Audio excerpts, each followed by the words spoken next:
Regular programming will not be seen at this time, so we may bring you the Mad Magazine TV special.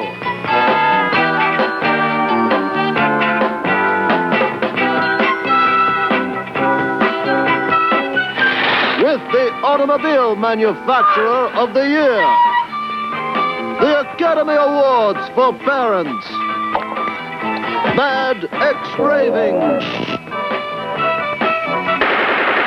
The Odd Father, a peek behind the scenes at a hospital, and the kind of father you've learned to expect from Mad's usual gang of idiots.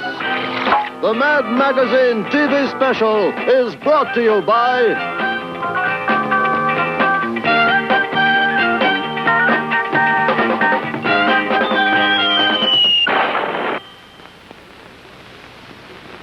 Hello there. I'm Howard K. Bluntly, speaking to you from Detroit, Michigan. We're here for another interview with people who make America great. Our guest today is Mr. Edsel Lemon, the famous industrial tycoon who was recently named as Mad's Auto Manufacturer of the Year. Well, seeing all these new cars rolling out of the plant, I'd assume that business is very good these days, Mr. Lemon. No, business is very rotten these days. Those are last year's cars rolling back into the plant to have their mechanical defects fixed. Some layout, huh? We've got 38,000 men working on the assembly line. 15,000 engineers designing expensive new accessories, and one kid who comes in after school to work on our anti-pollution device. This is the bumper section. Oh. Those men are about to attach a bumper to a car. Well, I had no idea a bumper was so heavy that it takes 6 men to carry. Oh, no, that's not because it's so heavy. Those 6 men are carrying it as a safety precaution. It's so brittle, if they ever drop it, it'll shatter into a million pieces. This is our accessory department, where we design all the innovations like these power seat covers, the electric ashtrays, and the Spiro Agnew dashboard clock. I see. And who needs these accessories? Our dealers. How do you expect them to get rich if they can't sell at least $3,000 worth of accessories to go with every $2,000 car? And that man, I take it, is trying to make some new accessory from transistorized components? No. He's double-checking the fine print in our new car warranty to make sure that everything that could go wrong is always the customer's fault. Hop in. I'll take you over to the proving grounds where we're testing the prototypes of our new model. Fine. Every model prototype must successfully cover this very dangerous obstacle course. Now, the test driver starts the car at the top of that hill there and rolls it nearly 500 feet to the bottom. But I don't see any obstacles. Are you kidding? That's enough of an obstacle. If our prototype can go 500 feet without falling apart, we put it into production. Now, I'd like to show you our safety research department. Well, you've certainly got it in a beautiful building, I must... No, this isn't it. This is our executive indoor golf course. Safety research is over there. This is George. He's working on new safety belts. That's right. As you know, the average car has 2 safety belts in front. Well, we've added 5 more belts. One runs from the dashboard to the rear window, one runs from the engine to the trunk, one runs from the roof to the floorboard, one runs... Those 5 extra belts should really make passengers safe. Oh, who cares about passengers? We're using them to hold the car together. What about the pollution problem, Mr. Lemon? What are you doing about exhaust fumes that foul our air? I'm happy to report that next year we are doing something. We are following the lead of cigarette manufacturers. You mean like putting a filter on the end of the exhaust pipe to trap the dangerous gases? No, like putting a sticker on the side of every car. Breathing in auto exhaust fumes may be hazardous to your health. Then, basically, you don't go along with Henry Ford's idea on automobile production. Who's Henry Ford? Well, he discovered that by keeping the same design year after year, he could afford to sell cars for $300 each. No wonder I never heard of him. I don't associate with commie radicals. Come on, I'll drive you home. Fine. I've been looking at ads for your cars, and I hate to say it, but they're misleading and deceptive. Deceptive? Did you say deceptive? Deceptive. What are you talking They about? say your cars are durable and dependable. You just showed me your cars, and they're neither durable nor dependable. Oh, I know, but what difference does that make? Even if we made good, fast, dependable cars, who'd ever know it when there's no room for them to move anyway? I see what you mean. This is Howard K. Bluntly signing off.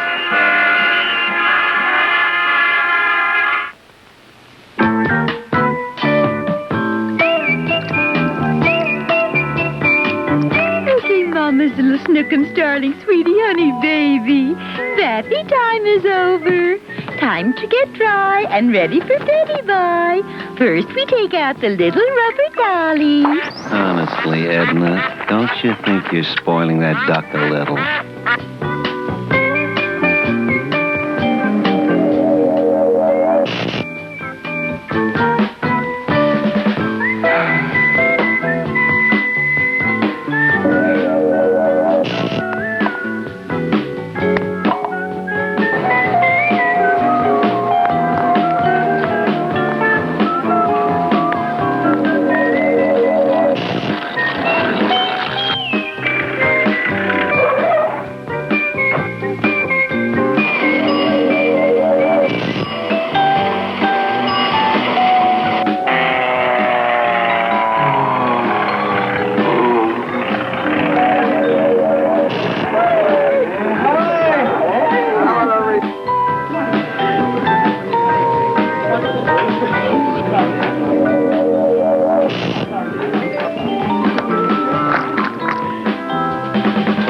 About the new trailer camp they opened up about 5 miles down the road. It's a heck of a lot nicer than this place. I'm moving down there. Really?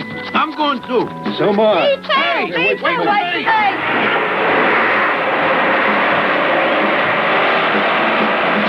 Well, there goes the neighborhood. Good Lord. Ooh, this man's been run over by a steamroller. Get him to the hospital, quick.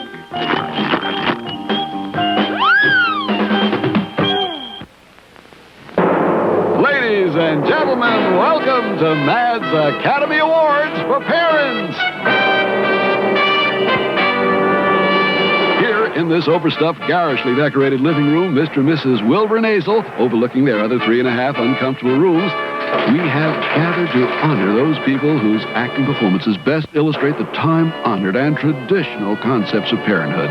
And the winner will receive his lovely 14-carat solid gold-plated statuette, the Mommy. And now, on with the show!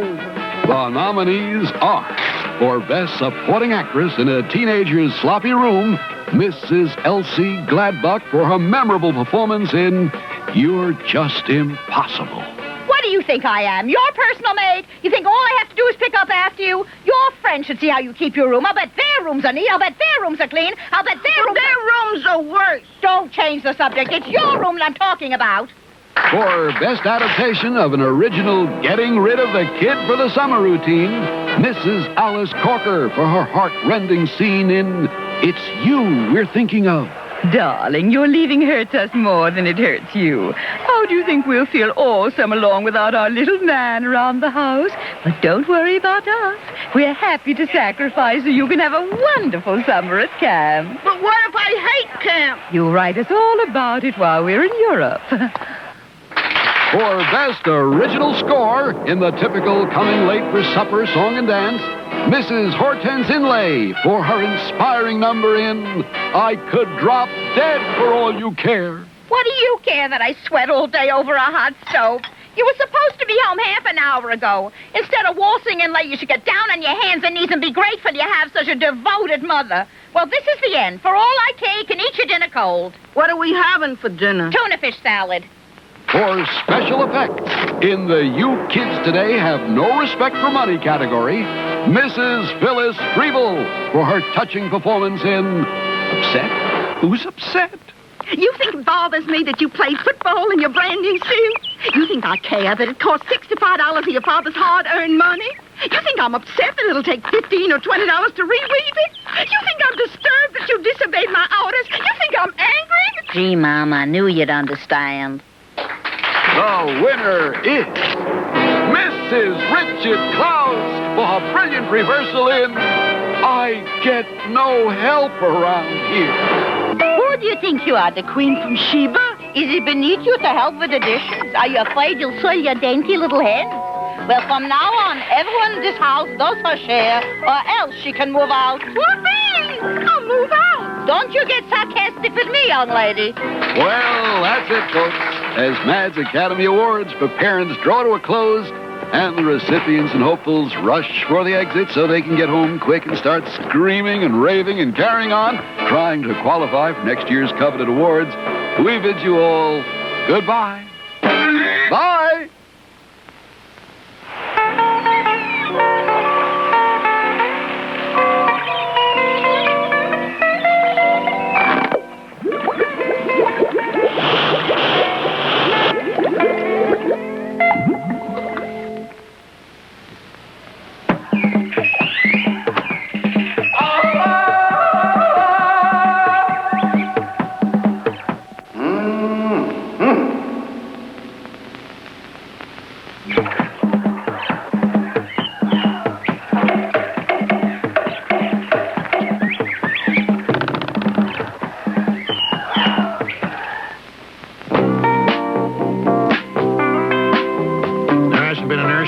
For 2 weeks. How come they're all rushing in now? It's tip time. Nurses can smell patients who are checking out a mile away. I guess you're right. 4 of them are from another hospital. The heart patient in 413 just had a serious relapse. What happened? Well, he rang the button over his head for a nurse, and one actually showed up. Miss Fuddle, you've got the name tags on these babies all mixed up. Now we'll never know which infant is which. Don't worry. The mothers will never know either. Hey, who put a lock on this bathroom door? Bathroom doors in hospitals are not supposed to have locks. I know. They're taking all the fun out of nursing. Now how can we walk in unexpectedly and embarrass the patients? Ready to operate, Doctor. Okay, Mr. Gumbill, now just drink this glass of whiskey and bite down on this bullet. We'll have that little old gallbladder out in a jiffy. Maybe I better check the credentials of this new anesthesiologist. How awful. If only he could have held on for another hour. Why? Is his doctor coming? No, we could have charged him for an extra day. Nurse, what's the idea of allowing Mr. Fulbus to fall asleep? You know he's supposed to have the medication I prescribed at precisely 8 p.m. I'm sorry, Doctor. It won't happen again. Okay. Now wake him up and give him the sleeping pills. I gave the patient lunch and he threw up. Well, that's not unusual considering the food in this hospital. Try feeding him intravenously. I did. And? His vein threw up. Melissa. Come on, try again. Now, this has been going on for 3 days now. Why can't you admit this patient? Well, he hasn't been able to tell us his Blue Cross number. But these charges are ridiculous. $30 for a box of monogram stationery and $250 for a donation to your new Sarah J. Fingerhut Memorial Pavilion. But, sir, one of our solicitors sold these to you right after you came up from the recovery room. I don't remember that at all. Of course you wouldn't. You were delirious at the time. How dare you charge me for a private room when my bed was in the corridor? Because yours was the only bed in the corridor. Where are you going with that garbage? I'm taking it out to dump it. Idiot. That garbage isn't garbage going out. That garbage is food coming in.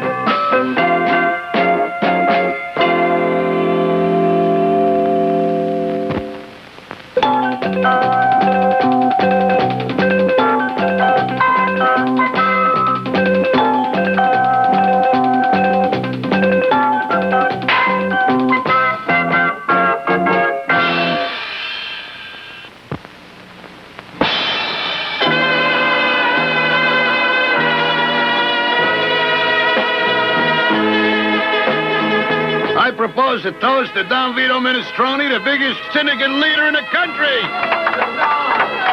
Hey, you. I'm with the Syndicate Anti-Defamation League. Don't you know you're not supposed to use the word syndicate in this picture? Oh, sorry. How about a toast to Don Vito Minestrone, the biggest racketeer and murderer in the country? That's better. What a fantastic makeup job. How do they ever get him to look so old? I can't believe it's really Marlo Brandon. Yeah, that's Marlo Brandon, all right. Oh, Papa, I'm so happy on my wedding day. Why aren't you happy, too? Why do you look so pained? You think it's easy to see a little girl grow up? You think it's easy to give her away to another man? You think it's easy to talk with 8 pounds of cotton in your cheeks? What's on the agenda today, Haven? There are people waiting to ask favors of you. Okay, bring them in one at a time and have them pay their respects to the Oddfather. This is Mr. Bongiorno. Donna Minestrone, I kneel and kiss your ring. So far, so good. And I grovel at your feet. Not bad. And I lick your left shoe. Okay, now show some respect. Dear and illustrious Oddfather, manipulator of the world, the government's most exalted of the personages, hallowed be thy name. Beautiful. Now what can I do for you on this holy occasion? I want you to rub out the 2 lousy things. Okay. Oh, Donna Minestrone, how can I ever thank you? Swear to me on your mother's grave that when I ask you for a favor, you will grant it. Mother's grave? My mother, she isn't dead yet. Just remember that when I ask for a favor. Now crawl out of here, others are waiting. Number 2, who got number 2? This is Angie Maggio. Santa Lucia, Santa Lucia. It's a miracle, a miracle. What's a miracle? I just met the only Italian in the world who can sing. What can I do for you? There's a great part in a new movie that I want, but the producer won't give it to me.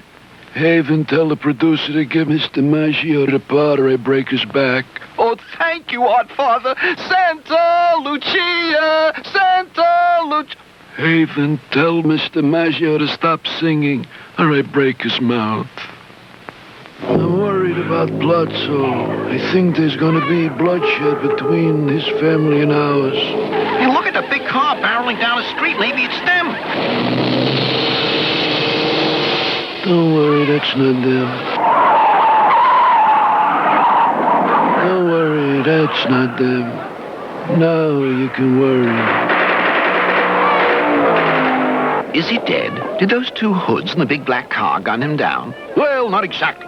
When they got within 50 feet of him, a mugger who was stealing a woman's purse ran into the path of a hijacked truck going the wrong way at a one-way street, which swerved into a drug push, a stolen motorcycle, and they all fell on top of him. In other words, he died of natural causes. Natural causes? In New York, that's a natural cause. Hey, wait a minute. He's not dead after all. He's trying to speak. What's he saying? It's hard to tell. He's hurt so bad he's mumbling, so I can't understand him. I got news for you. He talks like that when he's not hurt, too. How's my father, Doc? Well, he's retching, and he's gasping for breath, and he's moaning a lot. He's fighting for his life?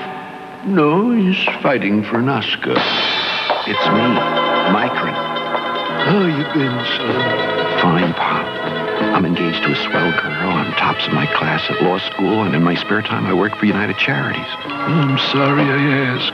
Oh, Pop, don't start him again. I mean, just because I believe in law and order. Get out of here with your dirty mouth! But, Pop, Get the stranger out! Bring me his son! Papa, sometimes you get me so angry, I'm afraid I won't be able to control myself. Because you know what I feel like doing right now? I feel like killing you. I feel like killing my own father. Hey, my boy's gonna be all right. Micron, with Pop in a hospital and his gang war going on, we need you. It's time you join a family business. But, Silly, I have great aspirations. I'm going to be a governor or a senator. Listen, kid, if you want to be a big-time criminal like a governor or a senator, you got to start at the bottom and wake yourself up. We want you to meet Plazzo in Charlie's restaurant. The way I see it, Micron, is if your family wants to stay healthy, you better come in on a narcotics deal, huh? Hey, what's the matter? You looking nervous. Me? Oh, no, I'm not Plazzo, Mr. Nervous. I mean, Well, what's with you? Now where you going, huh? Oh, I'll be right back. I just got to go to the gun room. The men's room. I almost blew it. Oh, boy, am I scared. Now, where did they stash the gun? Maybe they left me a message. Hey, here's something written on the wall. Here I sit, broken-hearted. No, that's not it. Ah, got it. Okay, now all I gotta do is remember what they taught me. Walk out calmly, go up to Palazzo, shoot him twice in the head, drop the gun, and leave. That's simple enough. Be calm, be cool, and above all, don't panic! What happened? Some maniac came out of the men's room firing a gun. Looks like he shot everybody in the place. Everybody but Palazzo. How did he get it? From complications brought on by eating too much scungili, veal parmigiani, and lasagna. In other words, he died of natural causes. Natural causes? In an Italian restaurant, that's natural causes. It's great to have you home again, Papa. And I got good news. Micron took care of Palazzo. My little boy's first killing. I'm so proud of him. Remind me to have his gun bronze. Where's he now? In Sicily, waiting for the heat to die down? No, in the bathroom, waiting for his stomach to die down.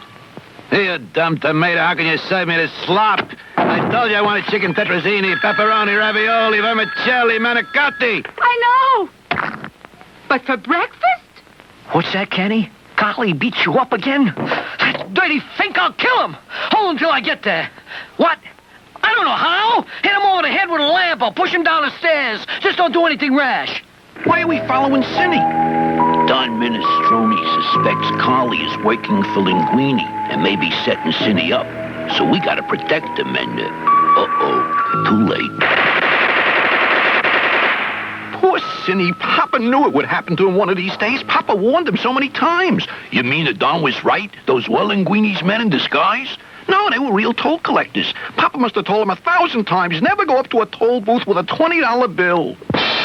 I call this meeting of all the families because my heart is broken. My son Cindy's dead, and my boy Micron has been in exile in a bathroom for 6 months. Now, between us, we control the nation's gambling, prostitution, narcotics. Without us, this whole country would come to a standstill. I say it's time to get this country moving again. This war must end. We must stop destroying each other and start destroying us plain ordinary citizens again, like normal American businessmen. Agreed? Agreed. Agreed. Yeah, agreed. I got to do that, too. You only have to kiss him. You don't have to marry him. At last, there's no more war between the families, and now I can live to a ripe old age in peace. You chased me, Grandpa? Of course I chase you, Angie, my little grandson. And then we will play some syndicate kiddie games like hide and think and cops and good guys. Oh. The odd father is dead. He suffered a heart attack chasing little Angie. He was a kind man, a gentle soul, a good-hearted person and a decent human being. Did he say any last words before he died? Yeah, he wants someone to lean on the kid. Boys, with Don Minestrone dead, I'm taking over as head of all the families. Not so fast, Linguini. It's Micron Minestrone is back from the bathroom. He's beginning to act like the odd father. Now, let's get things straight. I'm in charge here. He's beginning to look like the odd father. And from now on, what I say goes. Do I make myself clear?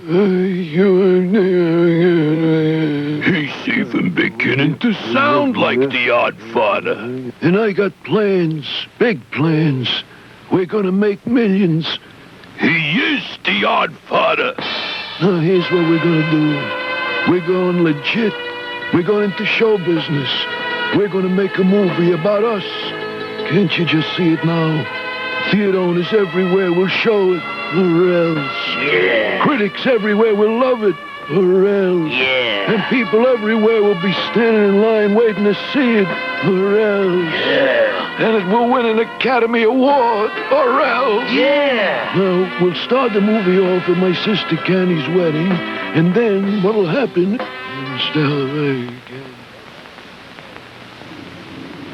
The Mad Magazine TV special has been brought to you by...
trash cannot in any way, shape, or form be interpreted as constructive programming.